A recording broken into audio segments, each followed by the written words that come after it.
Hello प्यारे विद्यार्थियों, नमस्कार। Study with student YouTube channel पर आप सबका फिर से स्वागत है। हम कक्षा 10 के विज्ञान की बात कर रहे थे, जिसमें हमने पिछली क्लास में रासायनिक अभिक्रिया और समीकरण में रासायनिक अभिक्रियाओं को समझ लिया था, रासायनिक समीकरणों को देखा था और देखा था कि रासायनिक समीकरणों को संतुलित कैसे करते हैं। आज हम देखेंगे रासायनिक अभिक्रियाएँ कितने प्रकार की होती है, उन सभी प्रकारों को हम विस्तार से पढ़ेंगे। तो सबसे पहले हम देखते हैं रासायनिक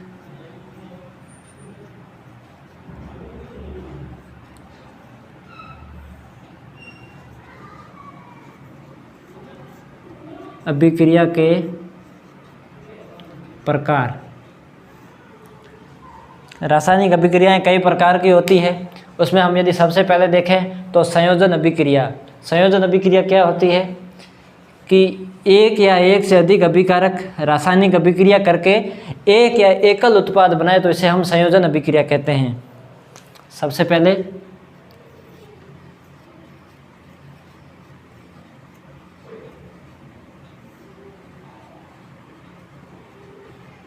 संयोजन अभिक्रिया।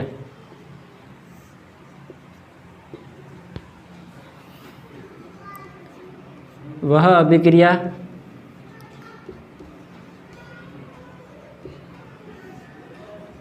जिसमें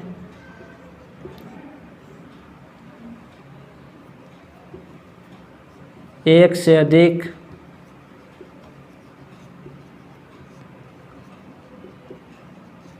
अभिकारक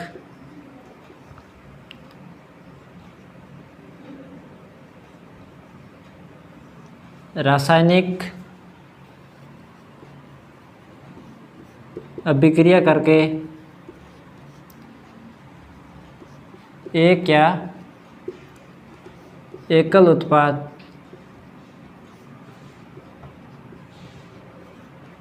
बनाए, तो इसे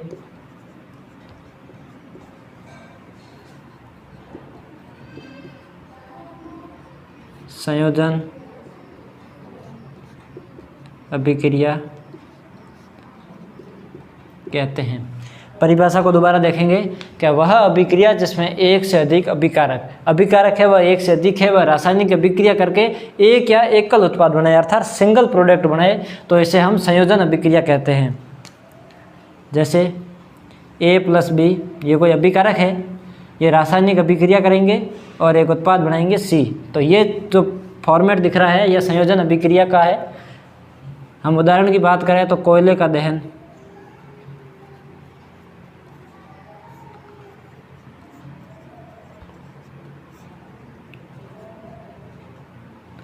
कोयले का दहन यह संयोजन अभिक्रिया का उदाहरण है। तो कोयले के दहन का हम रासायनिक अभिक्रिया जो होती है उसका रासायनिक समीकरण लिखेंगे। कार्बन है वह ठोस अवस्था में होता है।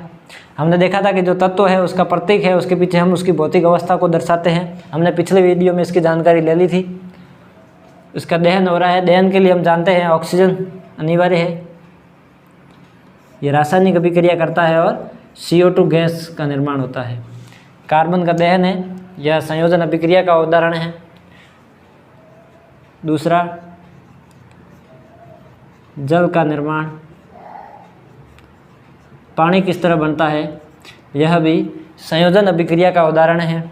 इसमें हाइड्रोजन गैस है, वह ऑक्सीजन गैस के साथ क्रिया करता है और इनकी यह रासायनिक अभिक्रिया जब पूरी होती है तो जल का निर्माण होता है। जल लिक्विड में है, ऑक्सीजन गैस में है, हाइड्रोजन गैस में है। इसकी भौतिक अवस्था को इसके पीछे दर्शाया गया है और उससे पहले तत्वों के प्रतीकों को दर्शाया गया है। तो संयोजन अभिक्रिया में एक से अधिक अभिकारक है। अब यहाँ देख लो कि हाइड्रोजन और ऑक्सीजन है, ये एक से अधिक अभिकारक है। ये रासायनिक अभिक्रिया पूरी करके एक या सिंगल उत्पाद बना रहे हैं, सिंगल प्रोडक्ट बन रहा है, या यह संयोजन अभिक्रिया है। संयोजन अभिक्रिया के बाद हम समझेंगे इसका अगला प्रकार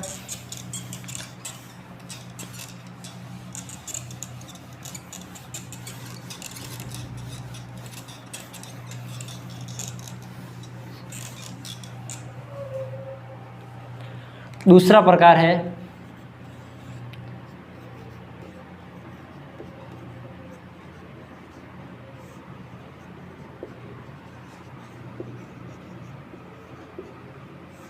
वियोजन अभिक्रिया। तो वियोजन अभिक्रिया क्या होती है कि यदि एक अभिकारक टूटकर दो या दो से अधिक उत्पाद में बदल जाए तो इस अभिक्रिया को हम वियोजन अभिक्रिया कहते हैं। संयोजन अभिक्रिया में हमने देखा था कि एक से अधिक अभिकारक है वह सिंगल उत्पाद में बदलते हैं, और वियोजन अभिक्रिया में जो सिंगल अभिकारक है वह एक से अधिक उत्पाद में बदलता है। वह अभिक्रिया जिसमें एक अभिकारक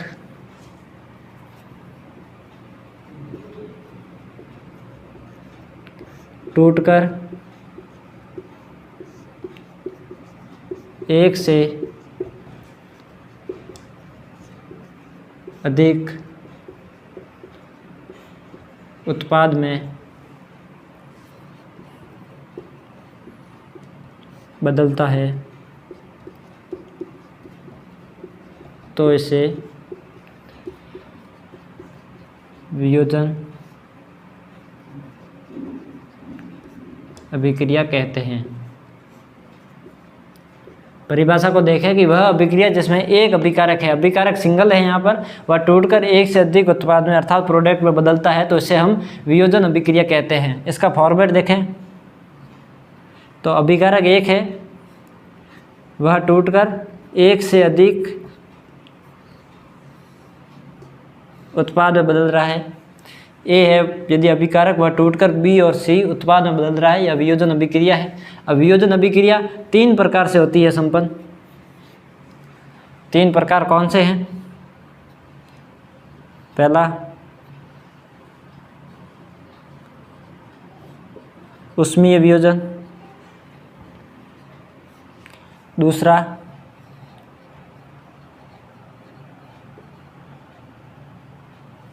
वैद्युत वियोजन, तीसरा प्रकाशीय वियोजन।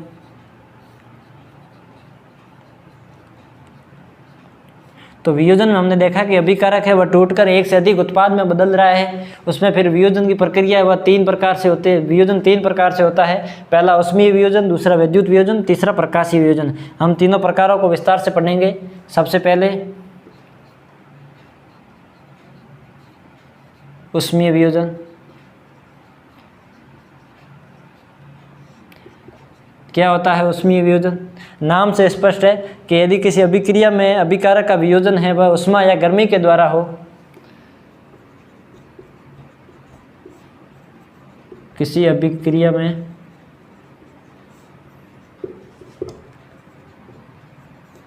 अभिकारक का वियोजन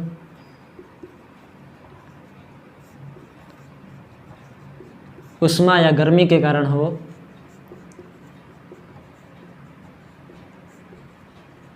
तो इस वियोजन को हम उष्मीय वियोजन कहते हैं। कि किसी भी अभिक्रिया है उसमें जो अभिकारक टूटता है तो हम देखते हैं वह वियोजन है, तो यदि वो वियोजन यदि उष्मा या गर्मी के कारण हो तो उससे हम उष्मीय वियोजन कहेंगे। इसके उदाहरण की बात करें,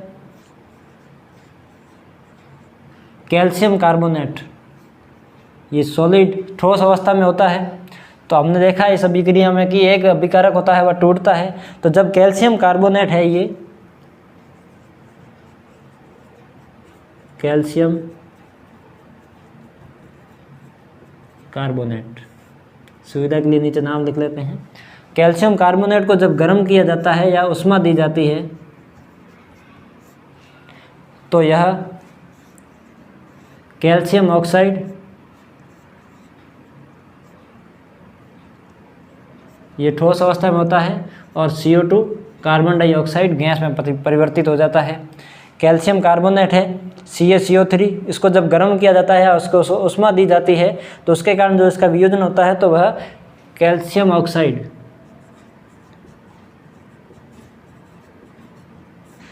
कैल्शियम ऑक्साइड और CO2 गैस में परिवर्तित हो जाता है। तो यह वियोजन है या उष्मीय वियोजन है। उष्मीय वियोजन के बाद हम देखेंगे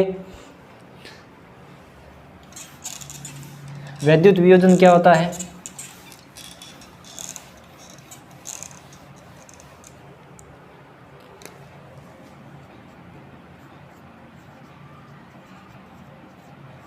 वैद्युत वियोजन तो वैद्युत वियोजन को समझें। यदि विद्युत धारा के प्रवाह के कारण कोई वियोजन हो रहा है, विद्युत धारा के प्रवाह के कारण होने वाला वियोजन, अभिकारक टूट रहा है, वह यदि विद्युत धारा के प्रवाह के कारण यदि कोई अभिकारक वह टूटकर एक से अधिक उत्पाद में बदले तो इसको हम विद्युत वियोजन कहेंगे। जो जल के अणु हैं, जल है, इसमें जब विद्युत धारा प्रवाह की जाती है तो यह हाइड्रोजन गैस और ऑक्सीजन गैस में परिवर्तित हो जाता है। जब हम जल को विद्युत धारा, जब जल में हम विद्युत धारा का प्रवाह कराते हैं तो यह हाइड्रोजन गैस और ऑक्सीजन गैस में परिवर्तित हो जाता है। तो इस प्रकार का जो यह वियोजन है यह विद्युत वियोजन कहलाता है। इसमें हम देखें तो अभिकारक एक है और उत्पाद एक से अधिक है। वियोजन अभिक्रिया में हमने देखा भी था कि एक अभिकारक है वह टूटकर एक से अधिक उत्पाद में बदल रहा है, तो यहाँ भी ये स्पष्ट है। इसके बाद हम बात करें प्रकाशीय वियोजन की।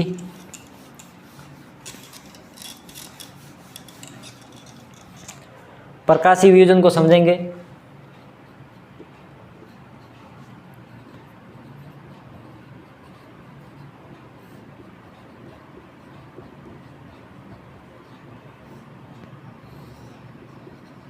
क्या होता है प्रकाशीय वियोजन?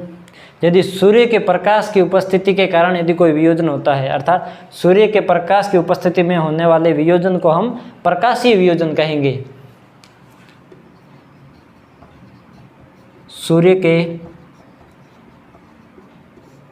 प्रकाश की उपस्थिति में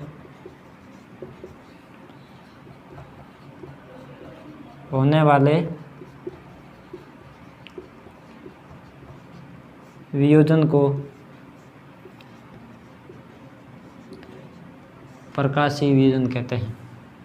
सूर्य के प्रकाश की उपस्थिति में यदि कोई वियोजन होता है तो उसको हम प्रकाशीय वियोजन कहते हैं। इसका भी यदि हम एग्जाम्पल देखें,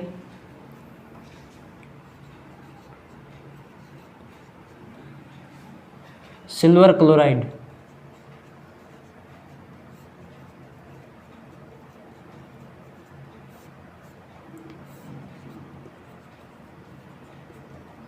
सिल्वर क्लोराइड को हम जब सूर्य के प्रकाश की उपस्थिति में वियोजित कराते हैं तो यह सिल्वर और क्लोरीन गैस में परिवर्तित हो जाता है। तो इसकी यह अवस्था देखें यदि, तो यह सॉलिड अवस्था है, इसकी भी सॉलिड अवस्था है और यह गैसीय अवस्था में है। अवस्था लिखना बहुत ही ज़रूरी है क्योंकि हमने समीकरणों को संतुलित करना सीखा था। वहाँ हमने देखा कि रासायनिक अभिक्रिया में जो तत्व होते हैं, पदार्थ होते हैं, उनको हम प्रतीकों के रूप में लिखते हैं, उनके सूत्र के रूप में लिखते हैं और उसकी भौतिक अवस्था है उसको हम पीछे दर्शाते हैं। तो इस तरह हमने देखा कि सिल्वर क्लोराइड है या सूर्य के प्रकाश की उपस्थिति में सिल्वर और क्लोरीन गैस में परिवर्तित हो रहा है। तो इस प्रकार हमने देखा कि उष्मीय वियोजन क्या होता है, विद्युत वियोजन क्या होता है, प्रकाशीय वियोजन क्या होता है। अब इसमें हम यदि देखें कि इसका जो ये वियोजन हो रहा है सूर्य के प्रकाश की उपस्थिति में सिल्वर क्लोराइड, इस प्रकाशीय वियोजन का उपयोग क्या है? इसका उपयोग बहुत ही महत्वपूर्ण है।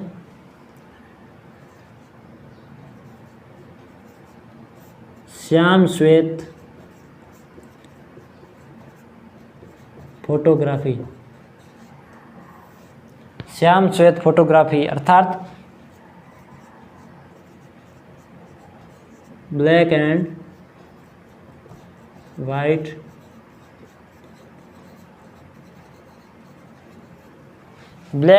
फोटोग्राफी है। इसमें प्रकाशीय वियोजन का उपयोग किया जाता है।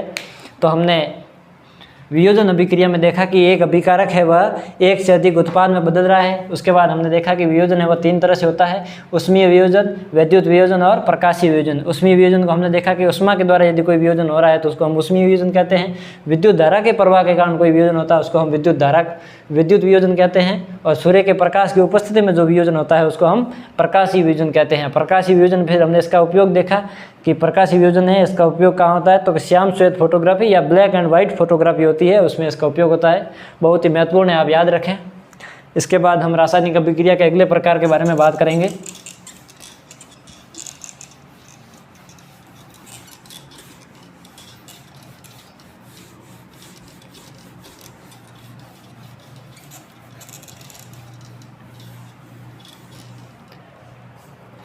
रासायनिक अभिक्रिया का अगला प्रकार है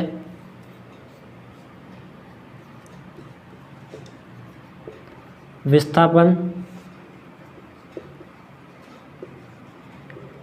अभिक्रिया। क्या होती है विस्थापन अभिक्रिया? इस अभिक्रिया में अधिक क्रियाशील जो तत्व होता है वह कम क्रियाशील तत्वों को उसके यौगिक से प्रतिस्थापित कर देता है और स्वयं का यौगिक बना लेता है। अधिक क्रियाशील तत्व कम क्रियाशील तत्वों को उसके यौगिक से विस्थापित कर देता है। इस अभिक्रिया को हम विस्थापन अभिक्रिया कहते हैं। उदाहरण देखेंगे, इसको पहले हम परिभाषा नोट कर लेते हैं। इस अभिक्रिया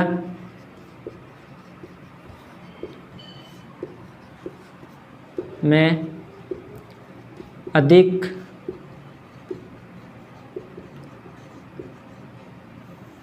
क्रियाशील तत्व कम क्रियाशील तत्वों को उसके यौगिक से विस्थापित कर देता है। अधिक क्रियाशील तत्व है वह कम क्रियाशील तत्वों को उसके यौगिक से विस्थापित कर देता है। इसे हम विस्थापन अभिक्रिया कहते हैं। एग्जाम्पल की बात करें, आयरन है वह कॉपर सल्फेट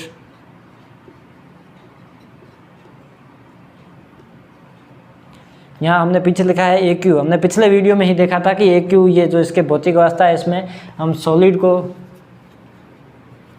S से, लिक्विड को L से, गैस को G से और एक्वस को AQ से लिखते हैं। ठोस अवस्था को हम S से दर्शाते हैं, द्रव अवस्था को हम लिक्विड L से दर्शाते हैं, गैसीय अवस्था को हम G से दर्शाते हैं और जो जलीय विलयन होता है एक्वस मतलब जलीय विलयन, इसको हम AQ से दर्शाते हैं, एक्वस। तो आयरन है वह कॉपर सल्फेट के जलीय विलयन के साथ क्रिया करता है। तो हम यहाँ देख रहे हैं कि जो आयरन है वह अधिक क्रियाशील है और कॉपर है वह कम क्रियाशील है। तो अधिक क्रियाशील तत्व, इस अभिक्रिया में क्या होता है कि अधिक क्रियाशील तत्व है वह कम क्रियाशील तत्व को उसके यौगिक से विस्थापित कर देता है। अर्थात यहाँ कॉपर को यह आयरन है यह विस्थापित कर देगा और FeSO फॉर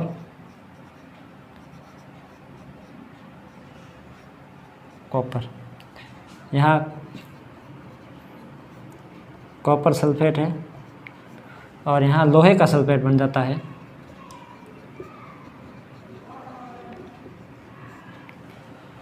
तो हमने देखा कि अधिक क्रियाशील तत्व है वह कम क्रियाशील तत्वों को उसके यौगिक से विस्थापित कर देता है और स्वयं का यौगिक बना रहा है। तो इसे हम विस्थापन अभिक्रिया कहते हैं।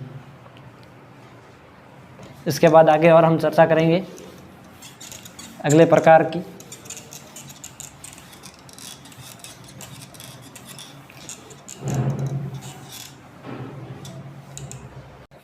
अब यदि हम रासायनिक अभिक्रिया के अगले प्रकार की बात करें, चौथा द्विविस्थापन अभिक्रिया। द्विविस्थापन अभिक्रिया क्या होती है? द्विविस्थापन अभिक्रिया, तो इस द्विविस्थापन की अभिक्रिया में जो उत्पाद का निर्माण होता है वह आयनों के आदान प्रदान से होता है। इसमें जो उत्पाद बनते हैं वे आयनों के आदान प्रदान किस प्रकार हो रहा है उस आधार पे उत्पाद का निर्माण होता है। अर्थात आयनों पर चार्ज कितना है उस आधार पे उत्पाद का निर्माण होगा। इस अभिक्रिया में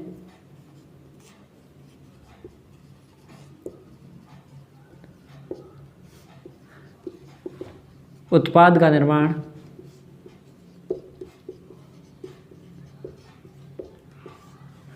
आयनों के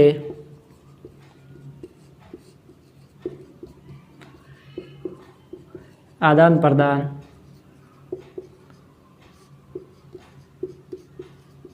से होता है। जो उत्पाद का निर्माण होगा वह आयनों के आदान प्रदान से होगा, अर्थात आयनों पर चार्ज कितना है इस आधार पर उत्पाद का निर्माण होगा। एग्जाम्पल से हम देखते हैं, आसानी से समझ में आएगा। जब सोडियम सल्फेट Na2SO4 ये जलीय विलयन में है, Na2SO4 sodium sulphate,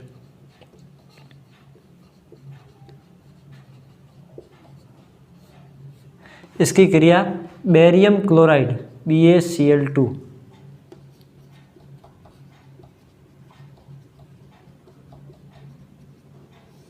barium chloride,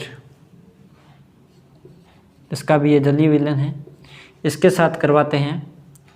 तो इस अभिक्रिया में क्या होता है कि आयनों का आदान प्रदान होता है, चार्ज कितना है। अब यहाँ देखें एक तो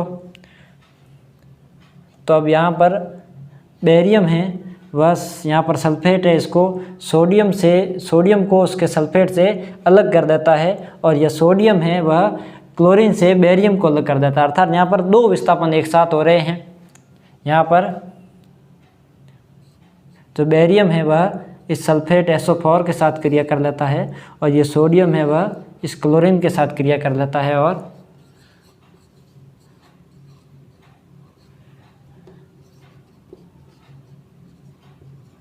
बेरियम सल्फेट और इसके साथ NaCl सोडियम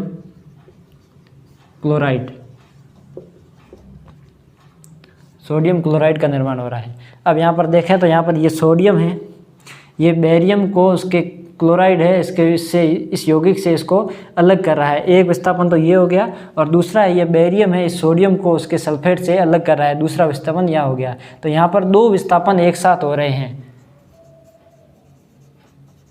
दो विस्थापन एक साथ हो रहे हैं। तो इस अभिक्रिया में ये दो विस्थापन एक साथ होते हैं, इसलिए इसको हम द्विविस्थापन अभिक्रिया कहते हैं। अब द्विविस्थापन अभिक्रिया इसमें आयनों के आदान प्रदान से होता है।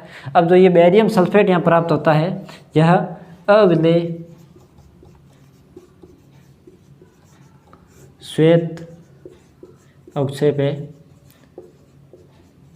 अर्थात यह विलय नहीं है। जो जल का विलयन है उसमें बेरियम सल्फेट नीचे की तरफ अवक्षेप के रूप में रहता है, ये श्वेत अवक्षेप है, यह बेरियम सल्फेट। तो हमने देखा कि इसमें जो बेरियम सल्फेट बनता है वह अविलेय श्वेत अवक्षेप के रूप में रहता है, और सोडियम क्लोराइड का निर्माण होता है। इसमें दो विस्थापन एक साथ हो रहे हैं, इस कारण इसको द्विविस्थापन अभिक्रिया कहते हैं। इसमें आयनों पर चार्ज है, उन चार्जों के आदान प्रदान, जो आयनों के आदान प्रदान है, आयनों का जो आदान प्रदान हो रहा है, इस आधार पर उत्पाद का निर्माण होता है। इसे हम द्विविस्थापन अभिक्रिया कहते हैं।